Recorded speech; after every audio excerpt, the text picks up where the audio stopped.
Time to get inspired, develop, and improve your yoga knowledge in English. You're listening to Your Yoga in English, a podcast for non-native English-speaking yogis and yoga teachers that want to practice or teach yoga worldwide. My name is Annie, the founder of Enga Unite, and here to guide you on your way to become the confident, effective, and knowledgeable English-speaking yogi you want to be.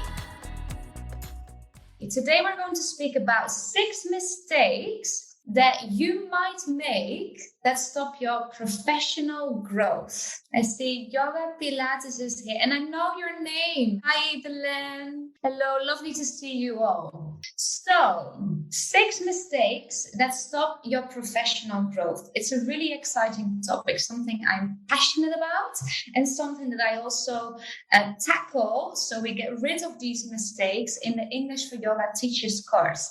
Today, we're going to speak about the 6 mistakes that stop your professional growth. And these are mistakes that I have made too. And I'm sharing this with you because I want to help you prevent making these mistakes. So I want to help you prevent losing time, losing money, maybe even losing the passion or the fulfillment teaching yoga can give you or gives you at the moment, because there's a lot of thought that goes into this job. Not long ago, I did another training on why you postpone your yoga teacher tasks. And your teaching yoga is a very diverse job. There's a lot of things that come with it that you may not realize when you sign up for yoga teacher training, because it goes further than just teaching asana or instructing a yoga class. There's a whole business side behind it.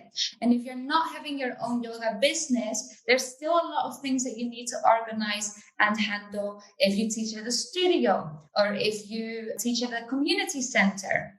So there's a lot more to it than we often realize when we finish or when we do yoga teacher training. So these mistakes are helping you to prevent you from losing time, money, or maybe even the passion and fulfillment that teaching yoga can give you or is giving you at the moment. Any ideas what mistakes I'm speaking about? So, mistake number 1 is self-doubt and your limiting beliefs. It might be a very obvious one, but it is a very big one, and it plays a big part in our approach. It's a big part of our mindset. It's a big part of our growth and why it stops your growth. So self-doubt and limiting beliefs could be thoughts such as, I can't do it, I'm not good enough, people don't understand me, people don't like me, or maybe fear of your accent. It could be a fear of making mistakes. It could be a fear of people judging you. The problem here is, and this is something that we do very often, is that we focus on the things that we don't know, that we're not good at, or that we think we don't understand.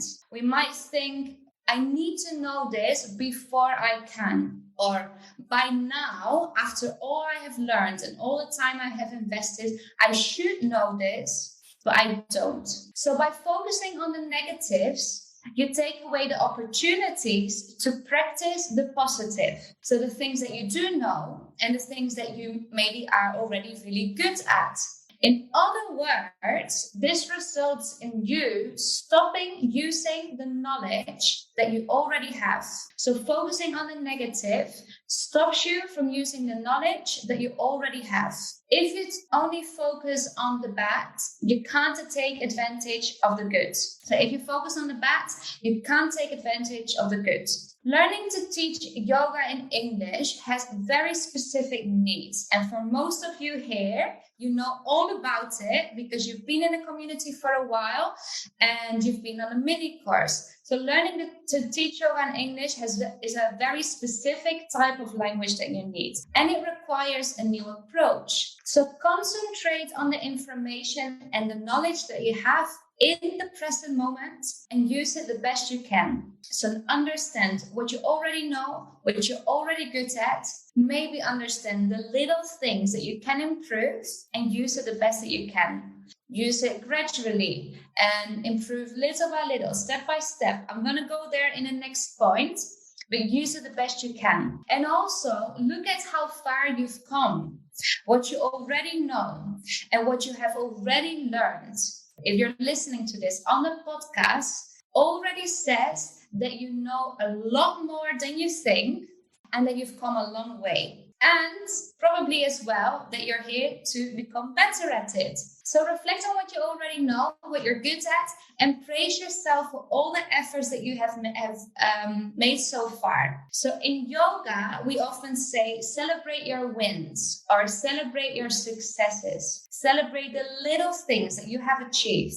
Because I am very sure that you can think of at least one or two things that you find worth celebrating. It doesn't have to be big. Something really small to really just acknowledge where you're at and what you've already done. Okay, so mistake number 1, self-doubt and limiting beliefs. And we're going to speak about mistake number 2.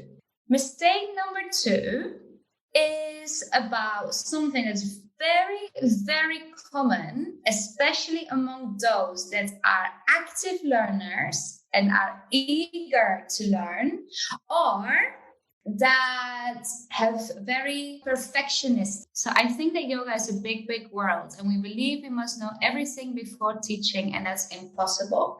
You know, you can't know everything. Even teachers with 20, 30, or 40 years of experience still learn. We keep learning every day, and not because you didn't know before, but also because things constantly change. You can't know everything all the time. And at some stages in your life, you'll be really good at one thing and then maybe move on. You will still have a bit of the knowledge, but have to refresh it. So everything changes. And there's a lot of new inventions, a lot of new discoveries, and you can't always know everything. It's impossible. We're human beings. We're not computers. And even computers don't always have all the answers, or the internet. So mistake number 2. Having unrealistic plans, goals, or expectations. So for those that are very eager to learn, active learners, or maybe a little bit perfectionistic, having unrealistic plans, goals, or expectations. Our expectations of ourselves are extremely high. We compare ourselves to others and we want to be as good as someone else or even better than someone else. But we forget to look at our own qualities, at our own talents. And again, we focus on the things that we can't do or that we aren't good at, which will get you back into the self-doubt. So mistake number 1, but also will make you feel down. So feeling down is feeling maybe sad or frustrated, annoyed, feeling maybe disappointed with yourself.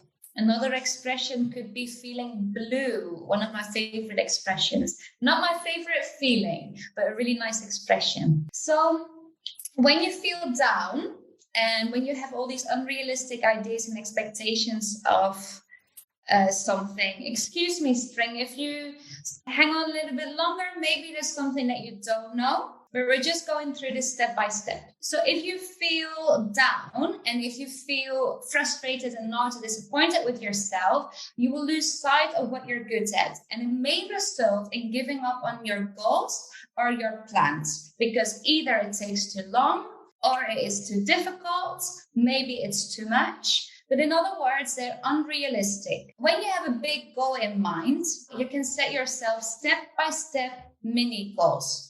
So creating milestones, creating steps towards your big goal, and set yourself deadlines to achieve them on your way to your bigger goal. So you can celebrate your little successes and your little wins in between, and keep track of your progress to understand as well how far you have come already. These unrealistic goals often have a reason more than the drive to achieve something big, or more than comparing ourselves to others. And the bigger reason brings me to mistake number 3. And mistake number 3 is not knowing your purpose or not knowing the reason why. And this is a big one, especially from what I see in English classes. When I teach general English classes, and very often when I get students in for the first time, they say their first goal is to do an exam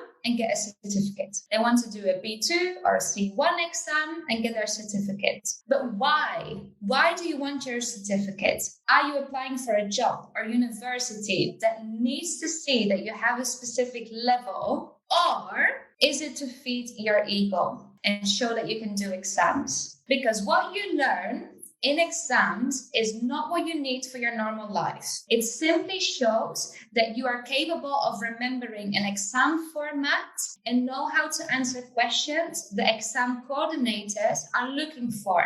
So this is also why I now focus only on English for yoga teachers, because there's more to it than just learning a language or just learning vocabulary or just learning grammar structures. There's a lot more to it than what you have to learn for when you do an exam. So the language that you need is very specific and not something that you need or that you learn in a regular textbook or in the textbooks that you have for your exams. As a yogi, you want to be as present as possible. You want to live in the moment, focus on everything that's happening right now. But as a teacher and as a human being in our modern society, you need to plan ahead. You need to make a living. You need to pay rent. You need to care for your loved ones. You need to take care of yourself.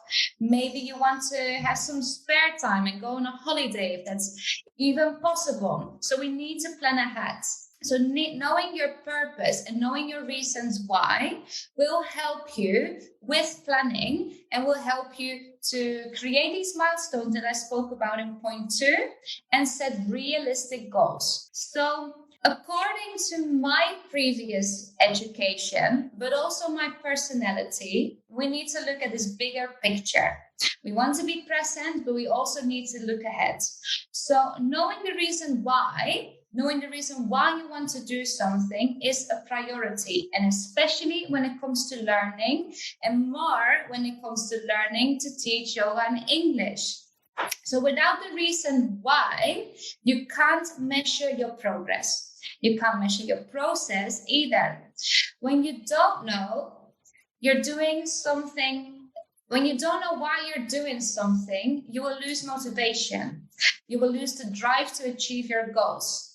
So, a little task that I have for you today, for those that weren't on a mini course or maybe didn't finish the first exercise, after this training, grab your journal and start exploring your reason why, your purpose, or your intention for your learning journey. Why do you really want to learn something? Why do you really want to get better at something, right? So, not knowing your purpose or not knowing the reason why is a big mistake. Mistake number 3. Then, when we know the reason why, we get to mistake number 4. And mistake number 4 is trying to figure it out all by yourself. If there's one thing I have learned during the whole period of COVID and lockdown and being isolated, is that we need people.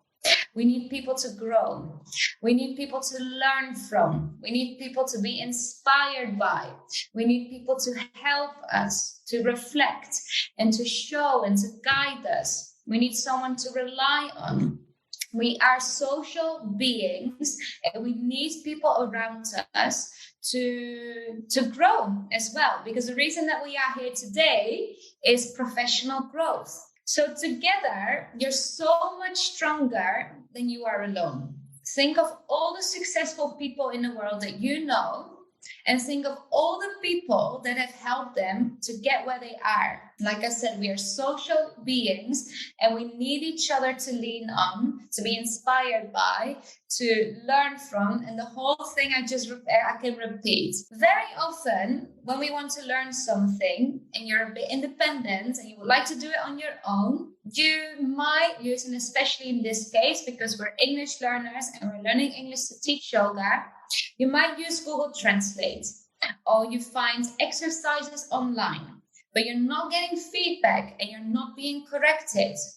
You watch videos without human assistance, and this only gets you so far. It's very time consuming and it postpones your growth. And often it causes a lot of frustration because you can't ask for clarifications and you simply do not receive the support that you need. So it's really limiting, very limiting in the time and the money and the whole investments that you're spending on this. So ask yourself, in what areas of your professional development could you allow more support? Is it learning? Is it a business aspect?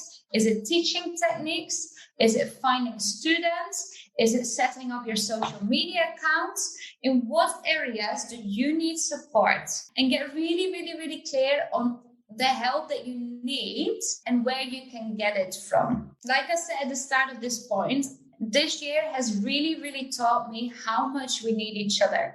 I think it's something that we all know. It's something that we all feel, but sometimes reject or neglect because we think we can do it by ourselves.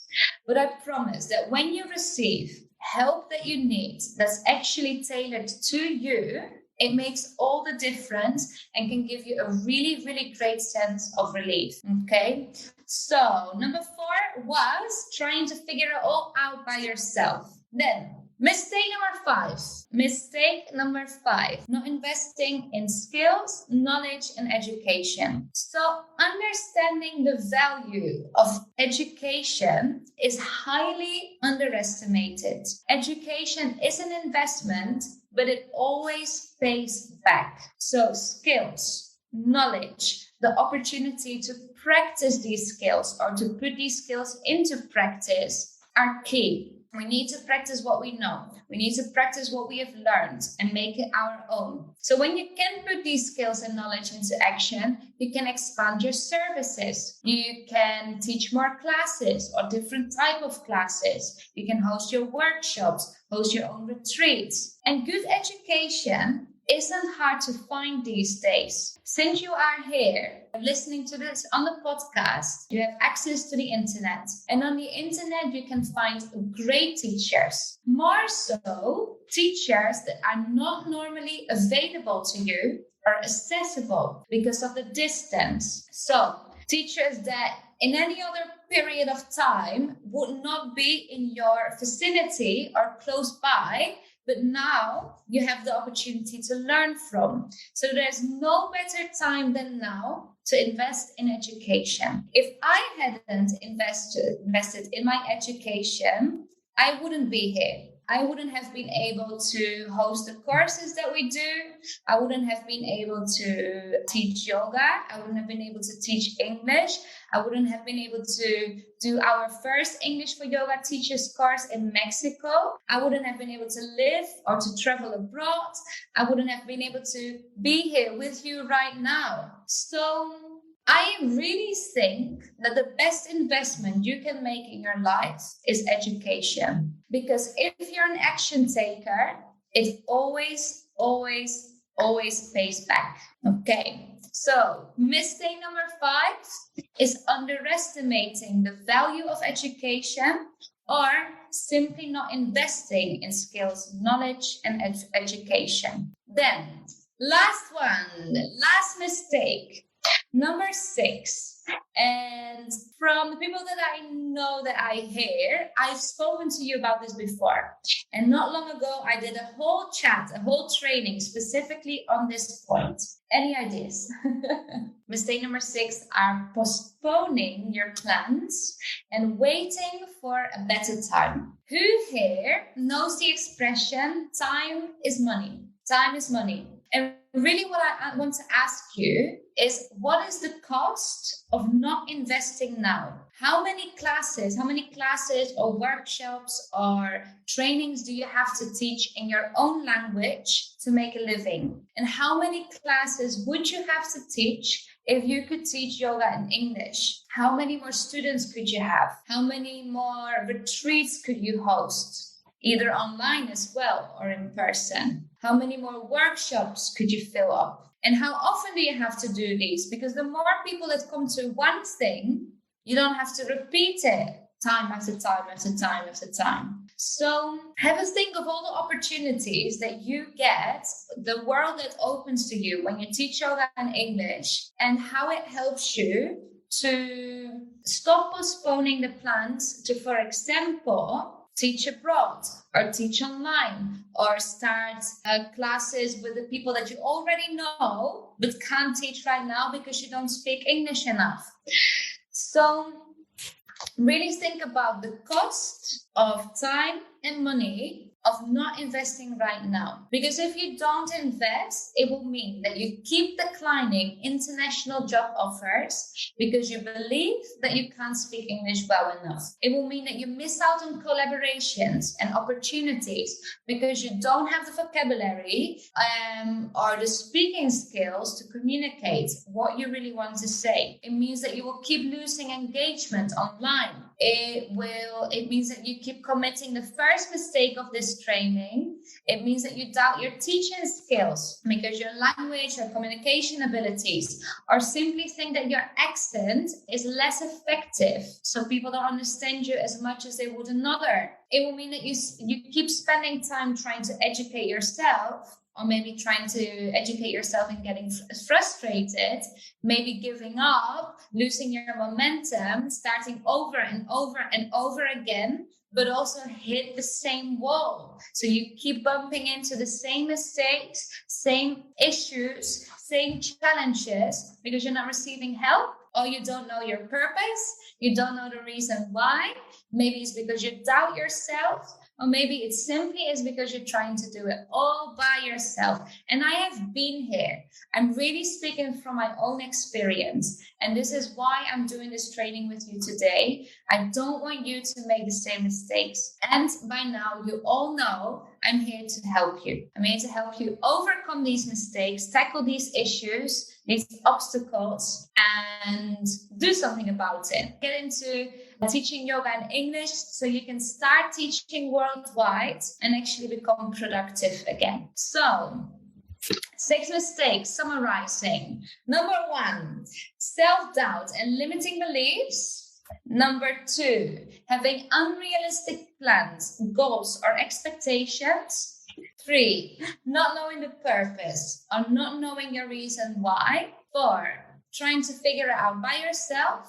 5, not investing time in your skills, knowledge, or education.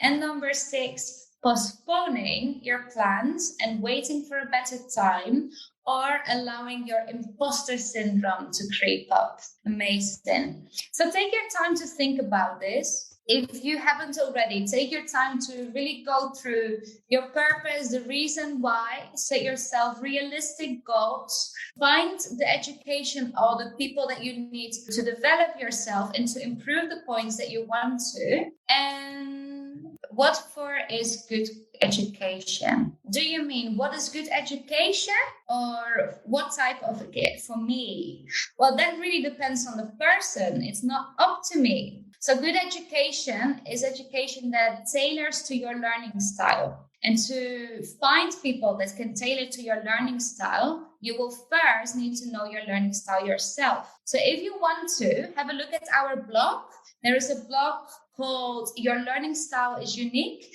and you can take a test. And when you do the test, you find out what your learning style is. And according to that, and obviously according to your goals, you can find education that suits you, because it's very personal. We can't be everyone's student, and we can't be everyone's teacher either.